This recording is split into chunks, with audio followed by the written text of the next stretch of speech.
This is a video response for ZOMGitsCriss, who made a video response for Venom. Wow. Știe Domnul calea dreptilor și calea necredincioșilor va pieri. Aleluia.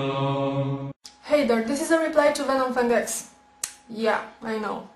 He recently made that video about right and wrong that I feel I have to respond to. And I felt something too. That is to answer to your video. And since I really dislike Sean, I'm gonna skip any foreplay and go straight to the point because I just wanna get this over with. Okay, no foreplay for me too. You know, I am always ready. Straight to the point. First he makes the point that according to his beliefs we are here for a reason. Obviously, we are here for a reason, and actually, the fact that we realize we are here for a purpose, it's what separates us from the animals. Moreover, this search for the supreme purpose is the driving force behind our civilization. Because if there were no purpose, life would have no meaning. And if we cooperate with that reason, there will be reward in the afterlife. However, if we don't cooperate, there will be punishment. No, this is what you understand from what Venom said. Now, Venom never claimed that he represents the entire Christianity. Nobody here on YouTube claims that. Therefore, to use what you have concluded from Venom's speech as a universal valid argument for Christianity is proof of bad intention, or at least ignorance. This is actually the moral concept that Christianity is based on. So, the wrong use of some quotes from what Venom said and the suggestion that they would be the problem of Christianity is a classic proof of atheist ignorance. Christianity is based on, and I think there's a fundamental flaw in it. Wow, after 2000 years of Christianity you come along to show us the problem. Now, if you really want to debate Christianity, you should attack recognized scholars.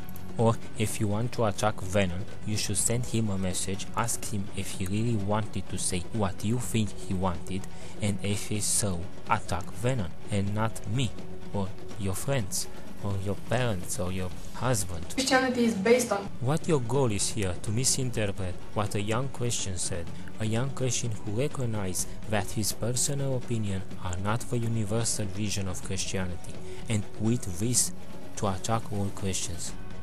The fundamental flaw in it. Let me give you an example. Let's say that you're walking down the street and you see a dog who was just hit by a car. A dog? And that would be in Romania? Have you lost your mind, zombie? In Romania, over 200 people are beaten by dogs every day, especially in Bucharest and Constanța. Most are children. Many end up in hospital. I personally was attacked 5 times by these street dogs, and therefore I ended up twice in hospital.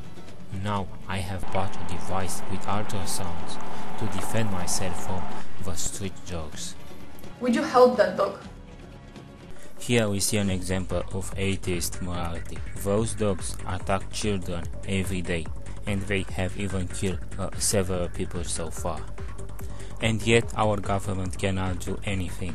Because of these activists, millions of dollars are wasted annually on ineffective sterilization programs. And all this because of people like Cristina, that are putting dogs' lives above the safety of our children. I'm sure that some of you would rush to take it to a vet. Be serious, Cristina. Take a life or something. And some of you will just go on your way without caring about the dog at all. And some people in some parts of China would probably eat the dog. Yum yum. Dinner. Let's say that near the dog there is this sign which says, if you take this dog to a vet, you will receive $2,000 when you get there. Okay, come on, let us leave a dog story. Let us say you are the one hurt Cristina, and someone takes you to the hospital and save your life. How much would the reason, the motivation behind it would count for you? I mean, if he did that because he is a Christian, or for that he saw you are a young woman and he unconsciously thought a little further, how much it would count for you?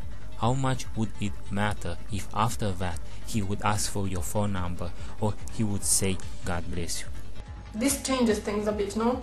And now let's say that near it there is another sign which says, oh, and by the way, there is a sniper on the top of that roof, and if you don't take the dog to a vet, you will get shot.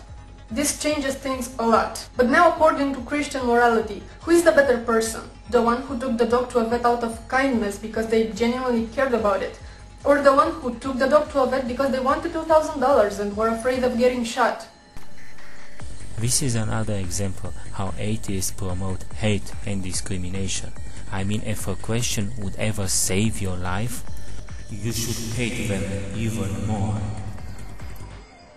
And yet Christians, even when they admit this, because Sean basically is admitting this in his video. Secondly, it is a sad proof that you do not understand what Christian love really is. Love for a brother, another man created in the image of a perfect being. Here, you impose your atheistic materialistic views on Christianity without being Christian.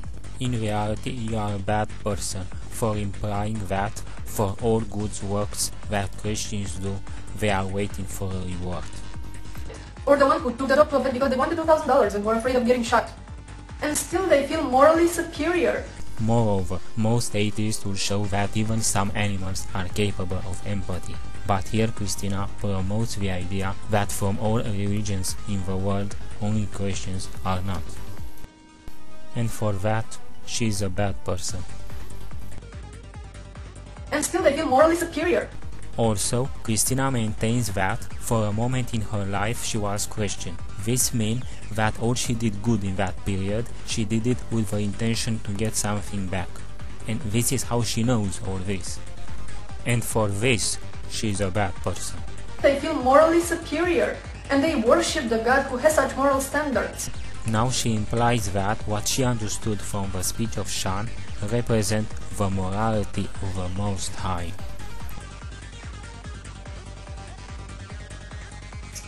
And I don't believe we have free will.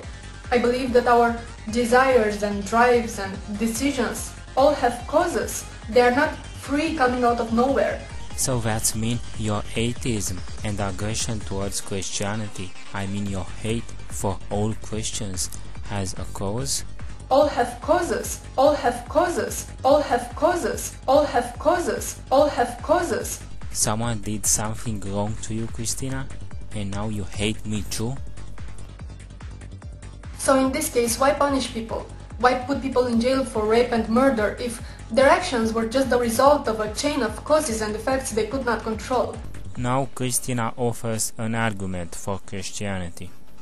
Our decisions are just neural activities in the brain which were caused by prior events, precisely because we are programming each other. The human brain is like a computer. If you write a software telling it that murder is wrong, then less people will be likely to commit murder, and the society will be a better place for everyone.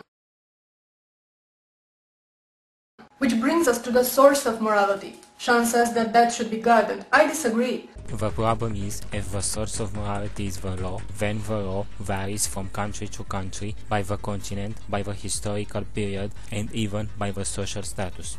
When I say social status, I mean that rich people have money to hire lawyers, to buy officials, witnesses, and therefore the law is not the same for them. Therefore, people born in another culture, another continent, or with another social status, they are not the subject to the same morality as you. That is, if morality comes from law. And Christians, they don't follow God's morality either, because if they did, they wouldn't oppose gay marriage. They would kill gay people, because that's what the Bible tells you to do. Now we see a classic thing for the atheist mentality. Hundreds of times they were given many arguments for this problem, and atheists continue to use this argument. It is as if you have a theory that looks good and you use it successfully until someone demonstrates to you that you are wrong. Then you have two options. 1. You give up the theory and admit that you are wrong.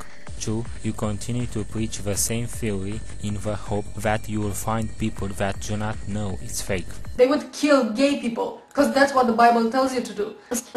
About the argument of the Old Testament, what do you believe that Cristina will do?